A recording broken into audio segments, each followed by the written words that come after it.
Bosman ini sedang cemas dengan generasi emas, anak Gen Z yang akan menjadi tulang punggung Nusantara pada tahun 2045, 21 tahun lagi dari sekarang. Usia Gen Z yang lahir pada tahun 1997 hingga 2012 adalah usia yang pada tahun 2024 ini sekitar 27 tahun hingga 12 tahun. Di mana 21 tahun lagi usia mereka merupakan 60% pengendali kerja dan tulang punggung ekonomi negara dan bangsa, yaitu di usia 48 tahun hingga 33 tahunan, yaitu usia peak performance-nya seorang manusia.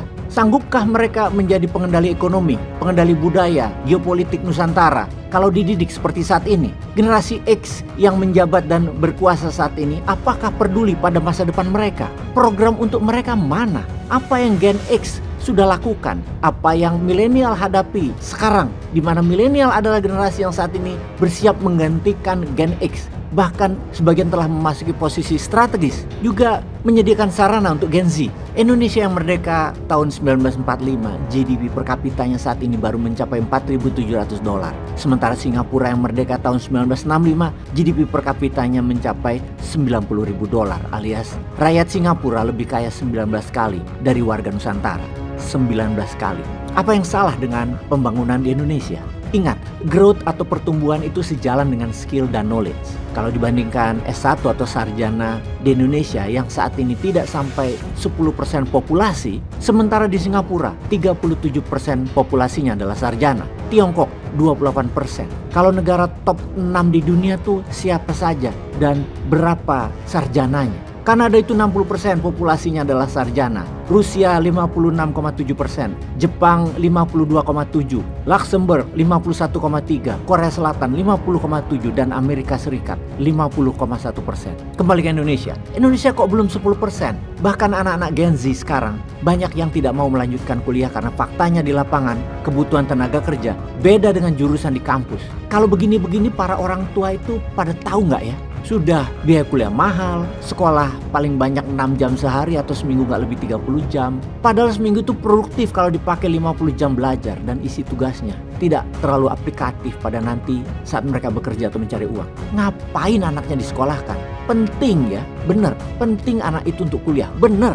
Namun ilmu kuliahnya harus cocok dan mengikuti perkembangan dunia pekerjaan. Karena faktanya sekarang dunia bisnis dan para pengusaha membutuhkan ilmu skill yang tidak banyak diajarkan di kampus yang ada di sekolah tinggi di Indonesia. Yang salah siapa? Kayaknya kalau cari-cari kesalahan, kita bisa mengatakan yaitu dunia pendidikan saat ini yang disalahkan, terutama perguruan tinggi.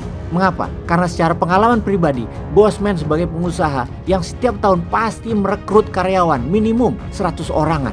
Misalnya minuman saja, satu resto itu 40-an karyawan. Tahun ini membangun 10 lokasi. Skill yang dibutuhkan adalah cooker, administrasi, dan helper non-skill. Cari cooker, sous chef, atau chef yang nggak gampang. Atau divisi penjualan online. Bosman cari talent, ya harus dibangun sendiri, ciptakan sistem sendiri, edukasi sendiri. Mending ambil anak SMA atau SMK kita didik. Dan ini jadi mahal serta buang waktu. Sekarang kita tanya, sekolah itu untuk membuat anak-anak siap kerja atau menjadikan mereka mandiri, bisa punya pendapatan sendiri? Produksi sekolah itu adalah buat workforce, angkatan kerja, membangun mimpi para pengusaha, atau membuat mereka mandiri, bisa berusaha dan mengerti arti uang. Membuat mereka bekerja seperti semut pekerja, menghamba pada sistem dunia korporasi dan manufaktur selamanya, atau menjadikan mereka berdikari dengan pegawainya nanti, mitra sejajar mereka. Jurusan di sekolah saat ini yang ada di Nusantara, apakah fit dengan kebutuhan dunia kerja? Dunia korporasi saat ini memerlukan 3 macam skill. Skill untuk agribisnis, skill untuk manufaktur dan industri, skill jasa dan digital teknologi.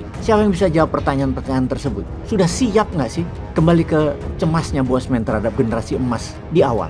Melihat dunia kerja tidak fit dengan lulusan sekolah. Melihat pejabat negara tidak merubah kurikulum yang fit dengan dunia kerja dan dunia kewirausahaan. Melihat negara tidak fokus pada mendidik yang bisa merubah attitude atau perilaku pengusaha atau kepegawaian. Akankah Indonesia bisa menjadi negara makmur di tahun 2045 dengan mental seperti saat ini? Akankah Indonesia hanya jadi negara mediocre tetap di tengah-tengah seperti saat ini selamanya? Atau bagaimana, komen sahabat? Peace.